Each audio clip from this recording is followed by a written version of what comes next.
அவருடைய இடத்துக்கும் ஒரு இடத்துக்கும் ரொம்ப எளிமையாக இருக்கலாம். யாருக்குமே அவர் யாருன்னு தெரியல.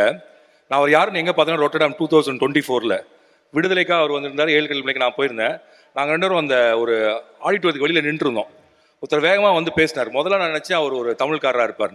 அப்புறம் நான் நினச்சேன் ஒரு ஆந்திரா கர்நாடகமாக இருப்பார். அப்புறம் ஹிந்தியில் பேசினார். ஓகே, பீகார், உத்தரப்பிரதேஷ் அந்த மாதிரி. பார்த்தா பாகிஸ்தான்லேருந்து வந்திருந்தார். ஸோ இப்போ சைனாக்கு போனதெல்லாம் விட்டுருங்க. அதாவது நீங்கள் சார் எப்படி பாகிஸ்தான்காரங்க பார்த்தாங்கன்னு தெரில. பட் அவர் வந்து எனக்கு அவர் வந்து ஒரு கண்டுபிடிக்க துளி நேரம் கூட எடுக்கல. பார்த்தோன்னே இப்படி நடந்து போயிட்டா டபால் திரும்பி வந்து நின்னார். அதான் அவர் அடைந்திருக்கக்கூடிய உயரம். அதாவது ஒரு நம்மலாம் இன்டர்நேஷ்னல் ஆக்டர்னு சொல்கிறோம். ஆக்சுவலாக இன்னைக்கு உலகம் அந்த மாதிரி மாறிடுச்சு. தமிழகத்திலிருந்து, தமிழ் சினிமாவிலிருந்து ஒரு உலகம் முழுக்க தெரிஞ்சிருக்கக்கூடிய ஒரு நடிகர் நடிப்புக்காக அப்படின்னா நம்ம அதுதான். அண்ட் அது மட்டும் இல்லை, ஆஸ் அ தயாரிப்பாளராக அவர் மேற்கு தொடர்ச்சி மலை, ஆரஞ்சு மிட்டாய் போன சின்ன படங்கள் எடுத்திருக்காரு. இப்போ வினோத்தை திரும்பி கூழாங்கல் பார்த்ததுல என்ன பண்ணிட்டு இருக்க நீ எப்போ அப்படின்னு கொட்டுக்காளி வினோத் ராஜ்கிட்ட வந்து நீ எப்போ கதை இன்னும் எப்போ எடுப்பேன்னு கேட்டுட்டு இருக்காரு. ஸோ இதுதான் விஜய் சேதுபதி.